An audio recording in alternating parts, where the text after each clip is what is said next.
So here's the thing with homemade meals. Eating them is great, but all the chopping and measuring and cleanup, not so much. With new one-pan assemble and bake meals from Blue Apron, you get all the flavor of homemade meals with a fraction of the work. Just assemble the pre-chopped ingredients, bake in the oven, and enjoy. Shop Assemble and Bake at BlueApron.com. Get 50% off your first 2 orders with code APRON50. Terms and conditions apply. Visit BlueApron.com/terms for more.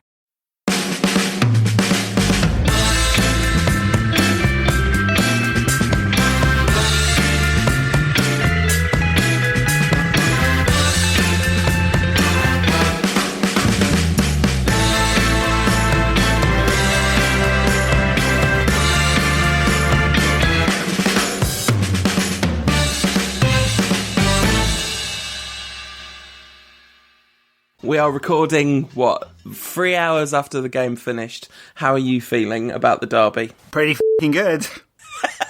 You're editing the show this week, so you've got to bleep yourself out now. Yeah, I may well do that, yeah. I may just bleep myself out with Manuel Pellegrini's post-match interview. He was a bit sad, wasn't he? I feel a bit sorry for Pellegrini. I quite like him. Is he still in the job as we speak? As far as I know. He's like the last-term president, isn't he? He is dead man walking. Lame duck. Has anyone ever as a collective, let their manager down more than the Manchester City players have let Pellegrini down? I suppose Manchester United senior players last season and David Moyes. Well, and Manchester City's players under Roberto Mancini last time they won the title.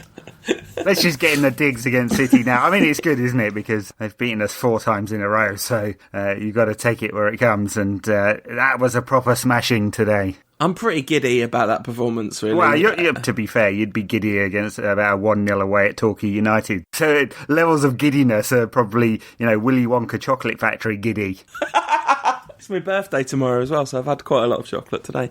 The first 10 minutes looked like... Well, it did look like Moyes was back. The only kind of redeeming feature was that it took him like 8 minutes longer to score than it did at the last derby at home. Well, they looked like they'd been... You talk about performances of teams that have been cheating their managers. They really looked like they'd been cheating their manager for that first 10 minutes, didn't they? They did, yeah. I mean, they couldn't have played more Ole football if they'd said Ole every time they got the ball. I mean, they pretty much were. They were waving the red flags around and walked the ball into the net. I thought we were in for a real drubbing after about 9 minutes because City suddenly looked on it and United were nowhere. But that was about it from City. Say for maybe a 5-minute spell in the second half when they suddenly got into it sort of earlier, around the 50-60 minute mark, and then that late burst. City just weren't in it. United completely dominated every area of the pitch, and especially in midfield where we said they would. It's amazing, isn't it? After the Tottenham game, United completely dominated. After the Liverpool game, apart from a few bits of craziness, United completely dominated. After the City game, United completely dominated. It's the transition that has happened to this team is absolutely remarkable. It's categorical. It's definitive. The team from before the Tottenham game to now looks like 2 different teams. It looks like... And we've got enough evidence now to start saying that this has been sustained over a long period against very tough opposition. Yeah. It's clicked, right? It has clicked. But it's all observational, because if you actually look at the data, United are winning games. United were winning games. United get a lot of the ball, keep a lot of the ball. United kept a lot of the ball. United are creating sort of 10 to 15 chances per game. United used to create 10 to 15 chances per game. So it's not one of the things you can kind of explain away by suddenly they're more effective. But the style thing is remarkably different. Moving the ball quickly, pass and move, look creative, look like a team that's exciting to watch, as well as winning games, scoring goals. So it's night and day over the last 6 games. Six victories in a row now. United, the division's form team-ish, sort of. Aside from Chelsea and Arsenal, forget about them. But completely different. I guess this is the philosophy. Yeah, and I mean, I think the data points that have improved a lot are individual performances. Like the top performers in United side have been consistently putting up better numbers than they had done in the previous games, if you look at all that stuff forensically. But you're right, in terms of those big numbers, it's not changed. But everything looks different, doesn't it? achieved this remarkable balance where you have this ridiculously high-quality, silky right-hand side and this ragtag bunch of scrappy underdogs outperforming anyone's expectations by miles and miles and miles on the left-hand side. Young and Fellaini totally bossed Man City. Like, how you would not have had them as the Derby Day heroes, would you? But no. Young got man of the match, thoroughly deserved. Fellaini, super effective. I mean, I have consistently poured scorn on the notion that somehow Fellaini could be our Yaya Toure, but he played him off the park today. Well, yeah. I mean, yeah, I'll give you that one, but they weren't anywhere near each other. But they were a lot of the time. Toure was like trying to mark Fellaini, just couldn't cope with him. Yeah, not quite. But anyway, look, the point being, Fellaini is not Yaya Toure. They're never going to be the same kind of player. Fellaini's stats today they're just funny, you know. He's 70% pass completion. The guy can't pass. One shot, scored with it. No chances created, no assists. But he was incredibly effective and won 9 headers and got into the right positions. And, you know, he's part of a trio of players on United's left-hand side, Young, Fellaini and Blint, who individually, I have to be honest, I just really don't rate any of them that highly. I mean, Blint is the best of the lot, if I was just to say objectively rating them. And I'm not sure I rate him that highly, but together they are massively more than the sum of their parts at the moment. It's a really effective unit. And save for, the first 5 or 10 minutes when Navas got past Blint a few times and Blint looked like he was running in treacle, all 3 of them were completely dominant. Yeah, I mean, we've talked about this just before we started recording. I rate Blint higher than you do, for sure. One of the things that I think he has going for him in spades is footballing intelligence. Like, it's very clear that he has that kind of deep understanding of the game, which is why he can adapt to so many positions and kind of play them to a pretty high level. The style is definitely suiting him, isn't it? That's for sure, because we've got so much possession and he gets to be a supplementary left-sided forward a lot of the time. Yeah, I mean, I have to say, I think as a defender, I would like to think if I was the opposing manager, I'd work out a way of, you know, exploiting his weaknesses, and it is pace mainly, but also use of space. As a midfielder, well, just ask yourself this question: would you rather have Blint or Carrick in that holding midfield role? Because I'd have Carrick every single time. Let's not turn it into a rant about Daley Blint. Let's talk about Michael Carrick for a second, because he was outstanding once again at the base of the midfield, controlling, until he started limping around, controlling the midfield completely. Yeah, phenomenal performance from him, and he's absolutely thriving, isn't he, in this role, which is just lovely to see. Well, he's so good at the moment, Carrick, that City tried to man-mark him. That's funny, wasn't it? I was a bit worried about that maybe working, but Milner didn't quite it didn't quite pay off, did it? And eventually, Milner was just sat too deep to help out defensively a lot of the time. Indeed, if only Carrick was 10 years younger. I'm not, honestly, to come back to our previous debate, I'm not sure that Blint will mature into that kind of quality of player, but I'm here to be proven wrong, and, I hope he does. I think Van Gaal will look to get a higher quality midfielder in the summer, and Blint will be a very, very useful utility player in the squad. Maybe so. I'm not 100% sure I would have picked Carrick as going on to have the kind of career he's had at the age that Blint is. Maybe, but I don't know. Maybe it was more evident and I just wasn't paying close enough attention. To go back to Young and Fellaini, as you say, Fellaini's passing still all over the place, but it was so effective in that weird role that he's playing of midfield target man. And Ashley Young was just superb, and his passing's also really wayward, but that's fine, isn't it? If you're a left winger, you're allowed to have wayward passing. But he created 2 goals, scored a goal with he got very lucky, obviously, with that goal. But that moment of fortune, he capitalised on it brilliantly with the kind of 360 spin and realising where the ball was quicker than anyone else and dinking it in the back of the net. And that totally changed the game. I mean, United got really lucky because it was quite fortunate that De Gea even got to the ball, because it was still happening in that period where United were really vulnerable, and the through ball nearly got through. I'm not sure who was chasing it. Maybe it was Aguero. But De Gea got to the ball and just hoofed it long, and it basically bounced in the net with a bit of help from Young. And then the kind of ridiculous stuff, the ridiculous derby cliches, passion, spirit, team spirit, fight, all that kind of stuff. United just had it in absolute spades. Belief. As soon as that goal went in, it just never looked like there was going to be another winner. And when Young set up Fellaini for United second, it just feels like watching a different team again.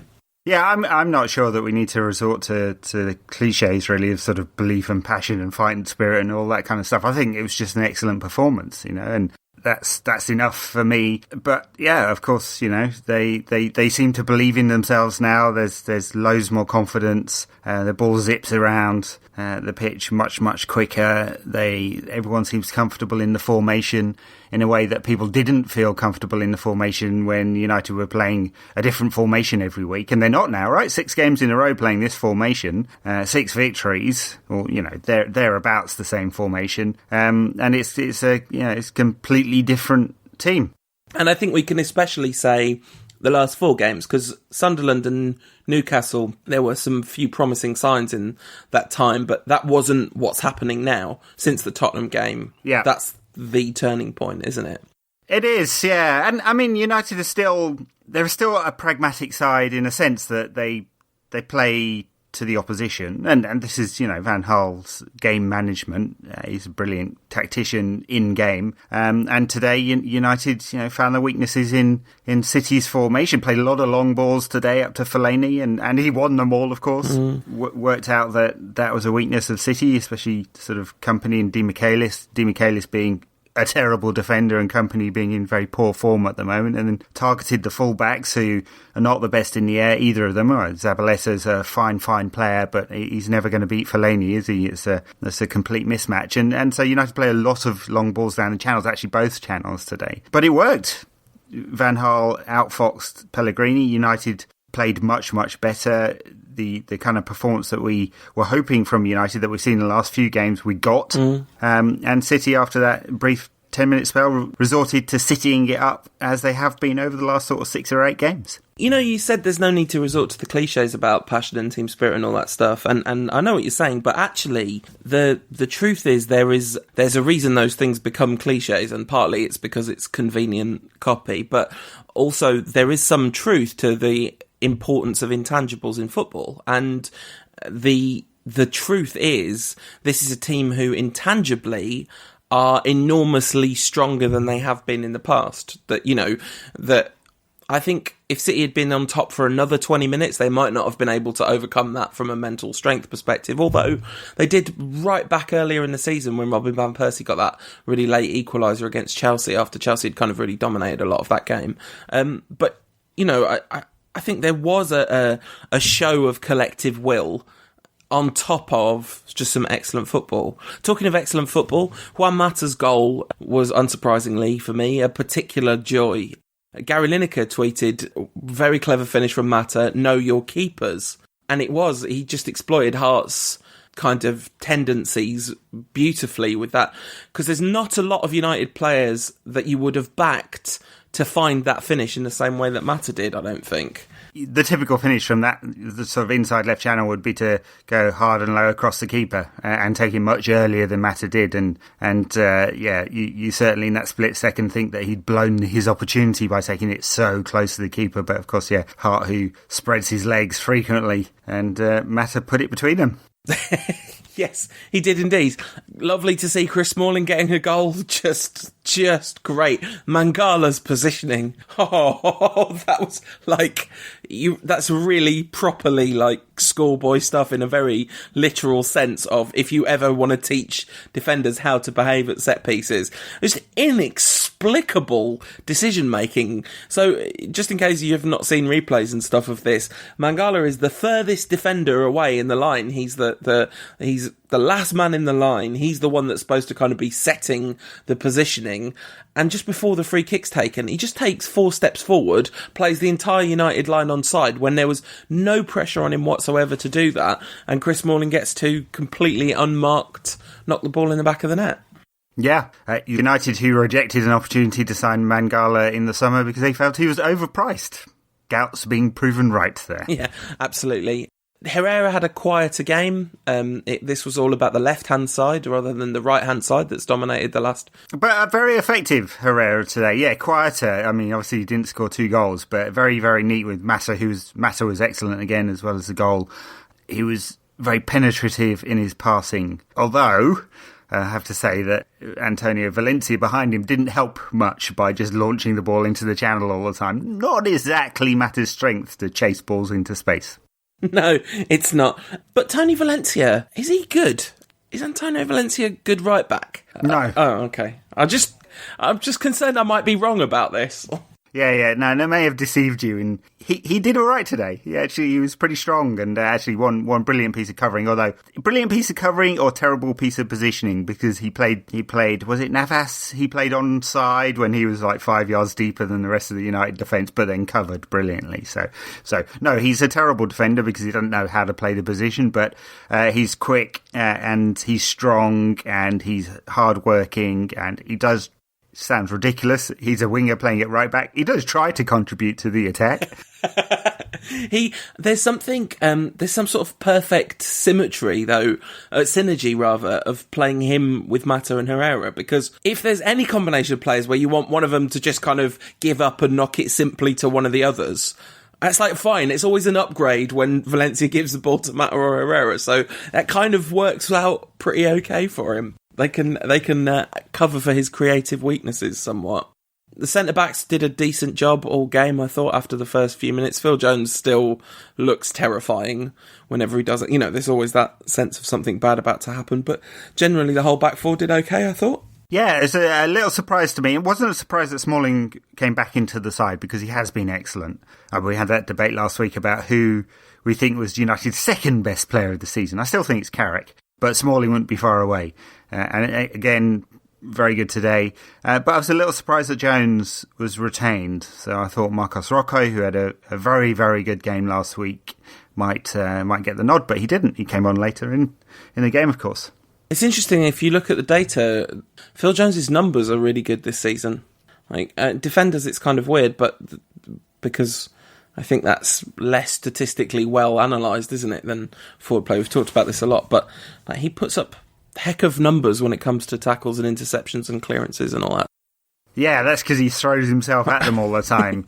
You can't put a number on decent positioning or brain-deadedness. And unfortunately, Jones suffers with those two. I mean, yeah, look, it's a real shame because I think he's got all the tools. And maybe he's still, 23? I don't think Rio Ferdinand was the full package at 23 by any means, right? So there's still, and there'll be a few people chuckling to themselves with the comparison. The point being, there's still plenty of time for Jones to fulfill that potential. I think he's got lots. The problem is he doesn't feel like there's any kind of momentum in his career. But Van Gaal trusts him, clearly, because Rocco could have played today. And I agree with you on any kind of properly zoomed out scale. But if you zoom right in, the last 4 weeks he's been good. Consistently good for the last 4 weeks. This is once United have been a functioning whole again, he has not been bad in that time. So maybe, just maybe, he will get a bit of an uplift from the overall kind of momentum that there is around United at the moment, because there definitely is some. I mean, that tough run of fixtures is almost over and we've just beaten everybody. Well, true, yeah. I mean, we'll come on to Chelsea in a bit. Because it does get a little bit tougher next weekend. And then, of course, Arsenal, who won 8 on the trot, the second to last game of the season, I think. So definitely a couple of tough ones now. But United don't need that many more points to guarantee Champions League football. In fact, I think to guarantee third, United might need only like 10 points or something like that. So it's looking very good. Arsenal wobble a little bit as they are wont to do this time of year, and United could well lock in second. I think the title has gone, clearly. I mean, if Chelsea had not, won it late this weekend against QPR, then we might be going, maybe, but no. But, second is nowhere, but second is everywhere for United, given what happened last season. Absolutely. And, there were lots of, I think I mentioned it on the podcast, there was a really good tweet that was going around about how if United win all their games between now and the end of the season, they'll finish second. And at the time, that seemed like a completely ridiculous proposition. But so far, since that was discussed, we have, in fact, won all our league games because this run of 6 wins also had a loss in the middle of it, didn't it? Just conveniently ignored because it wasn't in the league. But yeah, we just keep winning. Whether or not we win against Chelsea now, it's amazing, because you say guaranteeing Champions League football, but how many points are we currently ahead of Liverpool? It's quite a few, right?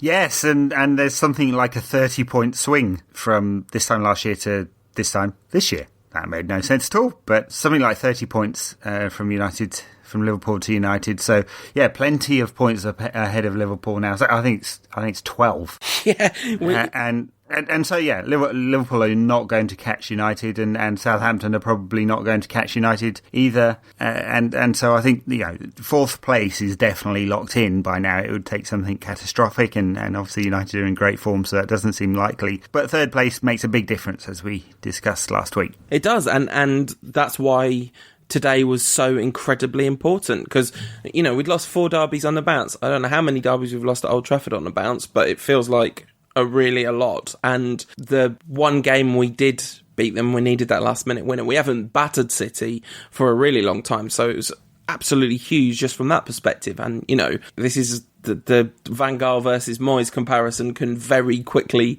be put to bed by looking at the results against Liverpool and Manchester City, which is ridiculously simplistic, but hey, it's also part of a bigger picture.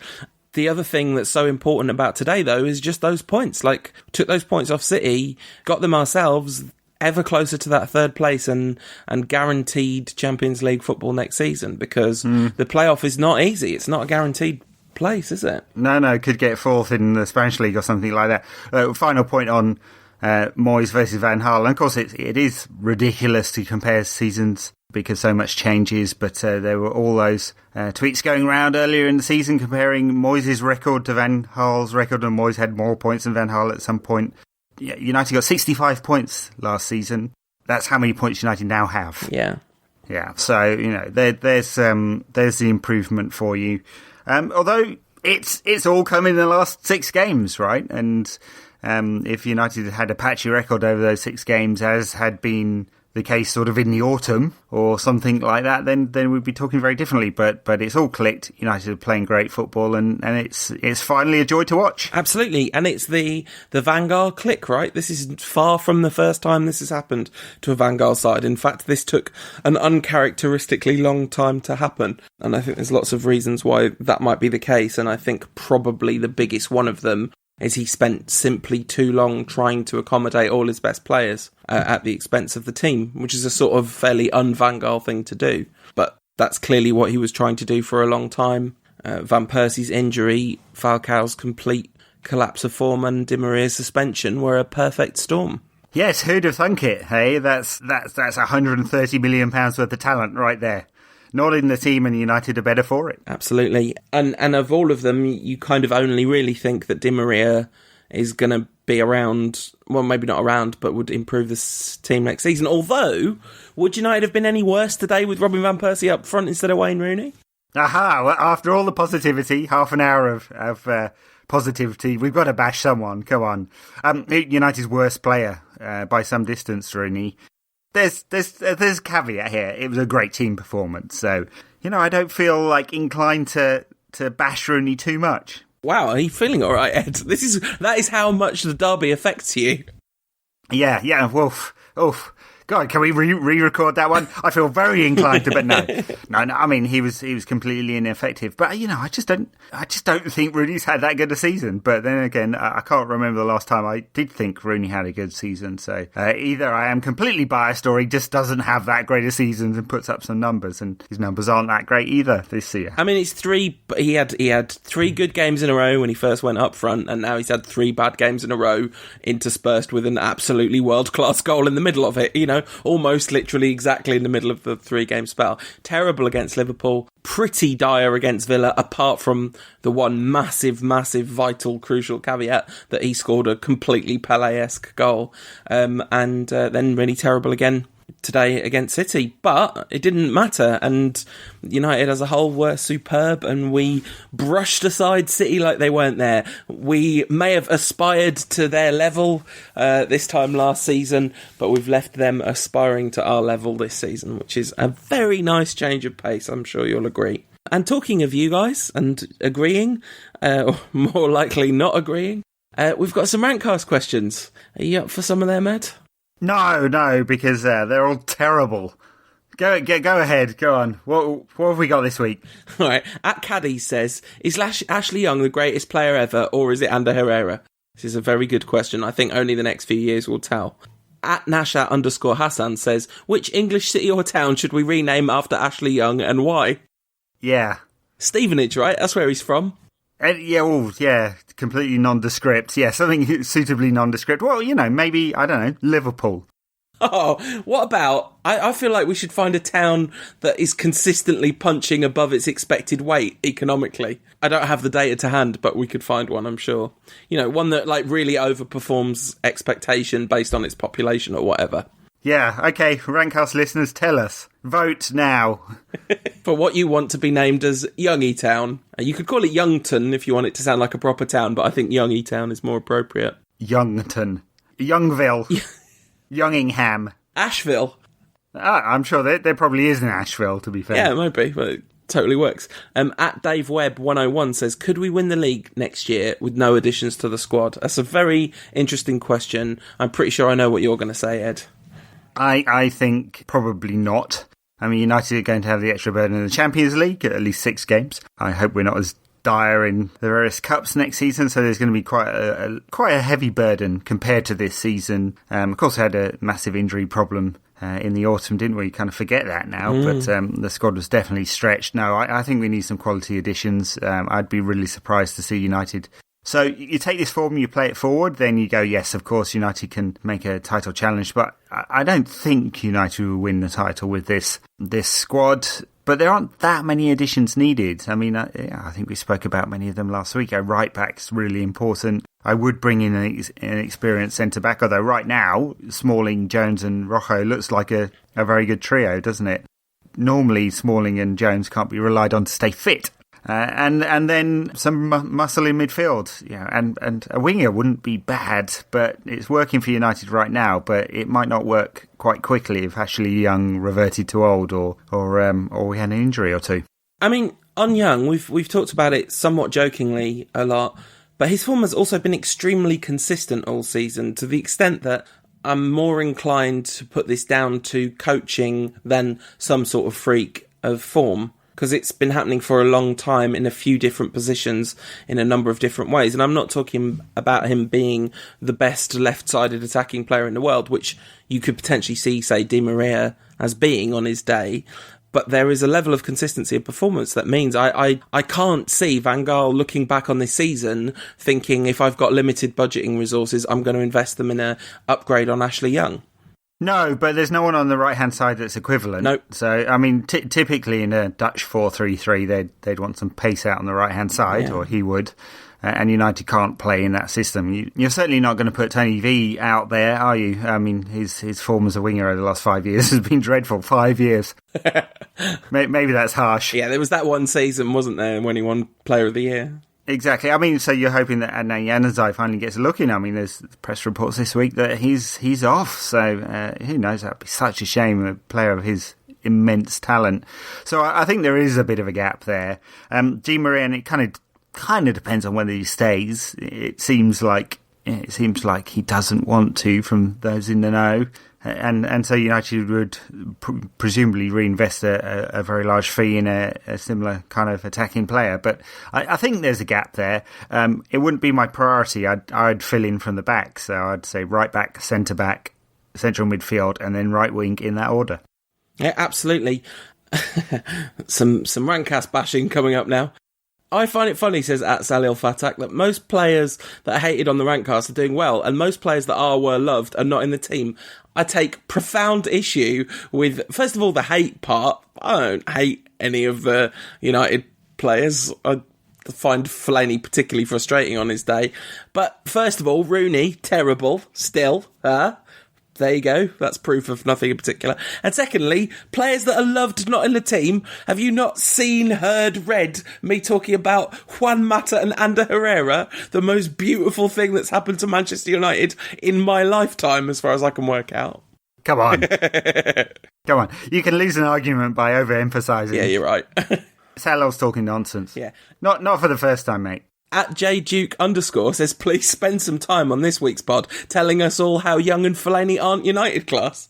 Hey, I've put Young over all season. I've been bigging up Ashley Young all season, so I'm not having that. But I still maintain that there's a better way than Fellaini, but I'm not going to not enjoy him while he's playing brilliantly and making a huge difference. Talking of which, at the daddy says, are we obligated to like Fellaini now? No. I maintain that Young and Fellaini are not really United class. I mean, it is definitely working for United. The sum is greater than the parts. Would this win United a European Cup? And that's got to be the aspiration. Yeah, absolutely. And the answer is not definitely no, I would say. I don't remember the last time a long ball side won the... not that United are a long ball side. Not that United are a long ball. You can lose an argument by overemphasising a point, Ed. I don't remember too many European Cup winning sides, Champions League winning sides for your young uns that have won it with the long ball. At SKT1994 says, with us signing Herrera and Mata recently, who else of De Gea's mates shall we sign in order to make him stay? We tried to get Thiago, didn't we? And they put the kibosh on that. I wonder if that's when the difficulties in contract negotiations started. Yeah, I mean, there's a couple of centre-backs at Atletico Madrid might not do too badly at United. I don't know whether he's friends with Godin or Miranda, Godin being the better of the two. I'm sure there's quite a few of that Spanish under-21 European under-21 winning tournament side that De Gea's mates with, and they're probably all really good too. At Trafford says, who's the greatest player in the Premier League? The answer to which, of course, is it's you, Juan. It's you, Juan. Daily Blint's hair, says Ale Hud 42, addressing the key issues of the day, doesn't react well to heavy rain. Thoughts? I respectfully disagree and think that the drowned rat look has a certain charm to it. It doesn't, and he does look like a drowned rat, and it kind of spoils the boy band looks, doesn't it? I think I actually got some support, funnily enough, in social media for my commentary about Daily Blint's hair being a bit meh. I think that you also got some people saying that was one of the more ridiculous things they've ever heard in their entire lives. So sorry, you're breaking up, mate. Breaking up. At It's Ellie says, I've never had a question answered on the Rantcast. What's the best music to cry myself to sleep with? I think the 1950s Calypso that we start the show with, right? That seems appropriate. Yes, or if you just want to have a good laugh, play Blue Moon. At Hader_S23 says, with a goal against City after a brace at Anfield, has Mata merited a statue outside Old Trafford? Not yet. When he does, though, I hope his arms are outstretched, ready to receive hugs. That'd be amazing if that became a thing. Friend of the Rantcast at Jack K. Holt says, what are your feelings? In caps locks. That was about 10 minutes after full time. My feelings at the time were extremely positive, Jack, as they still are. Loads and loads and loads of questions about Fellaini and Young. And final question from aka Uncle Stephen. Would Friends have been better if Ross and Rachel were played by Mata and Herrera? No, because they're very good footballers, but I'm not sure they've got the comic chops required to pull off the pathos and humour that was contained in those memorable first early seasons of Friends. Meh. Seems like a good way to wrap up the questions phase, and look forward to what we hope is not the kind of latter series of Friends, the kind of plodding, slightly predictable, not so entertaining fare that was on show in that period. And we hope to find some sort of good performance against Chelsea. You reckon it's coming?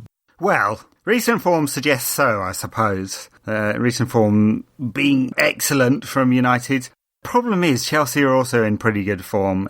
Ominous, really. They function just really well, just feel like a typical Mourinho side, don't they, at the moment? So I'm not sure, even at United's best, that we can say that United definitely going to Stamford Bridge to get a result out of this one. But couldn't be in a better shape to do it, given where we've come from. So maybe, and look, there's a big bonus that Diego Costa is unfit, so says Mourinho.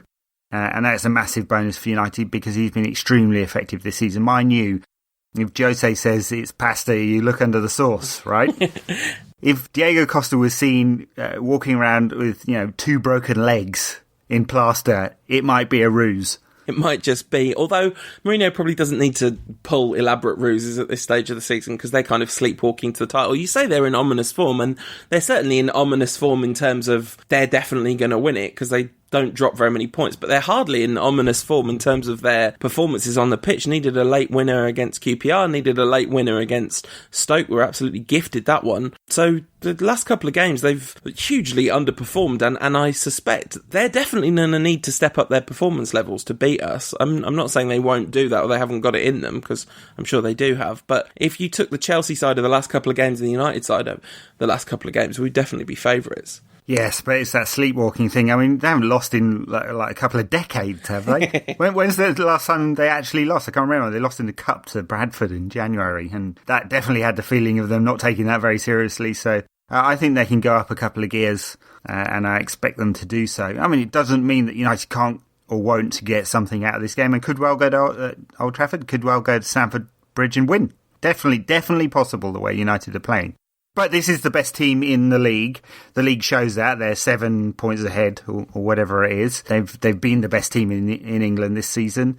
And you'd kind of expect them to give United's toughest game of the year. Absolutely. And the fact that it's at Stamford Bridge, I think, is really significant, because I think Old Trafford, I'd feel a lot more confident about this. And even though I think we could do something, and I think if we play to our potential and we do what we've done in the last few games, it could be a really fun game. The one thing that's lovely about this game is how relaxed it feels. It feels like a free hit, because we lose this, there's, as long as we don't get hammered or get injuries or get suspensions or have a kind of confidence shattering performance of any kind, the result is pretty, we're not going to win the league, right? It's pretty cursory which way the result goes.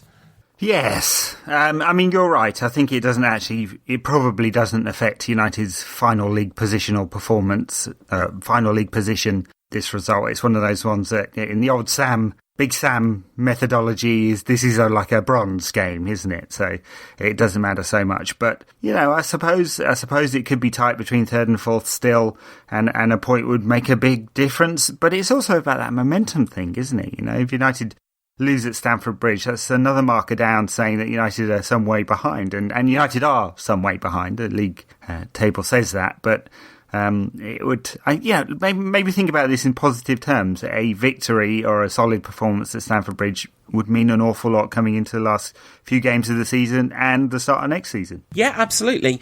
Chelsea's reliance on Hazard has reached epidemic proportions at the moment.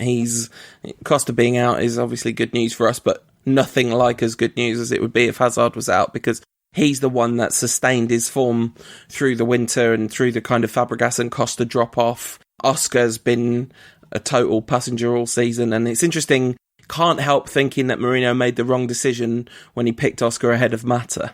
I mean, I do like Oscar as a player, but you're right, he's not had his best season. I think he's got an awful lot to offer, has Oscar.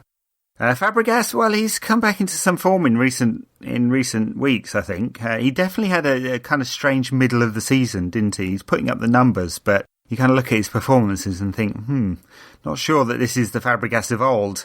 But Costa's just extremely effective. I wrote a piece at the beginning of the season for another website where I managed to successfully contradict myself by both predicting that Costa would be the league's top goal scorer and that he could be the biggest disappointment of the season if it went wrong. Because, there was something in me that wondered whether he would be a one-season wonder, because you look at his history and he didn't really achieve an awful lot for much of his career, and he's really only come into the kind of world-class status over the last 2 or 3 years. But he's been very, very effective even when he's not performing that great. And they have looked generally quite solid at the back, although even that started to shake a bit. For a good portion of the season, Terry and Cahill were definitely the first choice central defensive partnership, but that's been mixed up a bit in recent weeks, and they have threatened to slip up. And the one little bit of optimism I have about this is it's quite difficult for teams to go from sleepwalking mode to right now we've really got a proper game on our hands mode. Because one thing's for sure, United won't be overawed by this trip to Stamford Bridge. United should be going into this with absolutely bags of confidence. after the derby, after Liverpool, after Spurs. You know, it's been a heck of a run. I mean, it has all happened at Old Trafford, I suppose. But except, no, of course not. The Liverpool game was at Anfield. What am I talking about? So, you know, they've done it at home, they've done it away, they've beaten all the teams that were supposed to be really tough to beat. So they won't be afraid. No, they won't. I wonder what the mentality will be, though, because earlier in the season, Van Gaal definitely had his team playing in a slightly different way. I mean, United just haven't been very good on the break all year. Not really the pace in the side a lot of the time. And away from home, that lent it to United being extremely slow and sitting deep and struggling to impose themselves on other teams. You know, even in some games where United had a lot of possession, it was all in the wrong areas. So I kind of wonder how United will set up. It is different now. United can feel freer to attack. But the thing that worries United in some areas of the pitch is pace, defensively definitely, and so that will be interesting because Chelsea do have pace, maybe a bit less with Costa absent. So that's a challenge. And then the other challenge, of course, is that in Matic, they probably have the league's best sort of all-round or defensive midfielder, and he's definitely going to get more control of that area than United managed to grasp off City today. Yeah, absolutely. So I guess it's time to make some sort of prediction for this game. You said a draw in the City game. I said a 2-1 when neither of those were particularly close to being accurate, were they? That's the pound bet club down to £10 in profit then, Ed. Yeah, $9.50. Yeah, although I did win on the horses this weekend. Did you? How did you do that? Well, on the Grand National. But like, what was your methodology? Did you look at form, or did you just pick one with a name you like? Yeah, it looked. It had some good colours. All right, so I know nothing about horses. Talking of scientific prediction mechanisms, I think we're going to draw 2-2 with Chelsea. I'm going to pick the team with the colours I like. That's red. Hashtag Manchester United is red. No, Manchester is red. Yes, very nice tweet from Daily Blint after the game there. Good boy. No, I'm going to find it hard to predict a win for United here because I think Chelsea just don't lose at home, basically. And so let's say 1-1. Okay. Let's be positive and say 1-1. Okay. Yeah, I mean, I've said 2-2, but I won't be completely shocked if we beat them, I have to say. But yes, on that note, I think it's time to draw an end to another episode of the Rantcast. Not too many more of these left this season. If you want to get in touch to, I don't know, just like if you do get in touch, please don't just go, oh, you're wrong about this. It's fine, we're wrong about stuff, it happens. You're allowed to disagree. At UTD Rantcast for me, at United Rant for Ed on the popular social networking platform twitter.com, facebook.com/United Rant. Read what Ed has to say on United Rant. You can read what I have to say on the Bleacher Report and my new column on You Max It Football, which I was all lovey-dovey about under Herrera last week. Are you maxing it? I'm trying to. I'm setting up a rival site called You Smash It Football. Would you like to write for that? No. Would you smash it? Ed, you shouldn't be quoting Richard Keys. He's a very, very bad human being. Indeed. I think that's most of the ways you can get in touch with us. You can contribute to the show at unitedrant.co.uk/donate. This is a donation-ware show that currently does not provide advertising to your ears. So if you would like to try and keep it that way, that's a good way to do that. Oh yeah, the other thing is if you could subscribe in whatever podcasting software you use, so that's iTunes or one of the many Android podcatchers, just subscribe, and then when we come out at weird times and on weird days, you can... Android? Yeah, absolutely. Oh dear. Oh, come on. You think we're low rent here, Paul? Listen, the Android platform is a very good platform for telephones.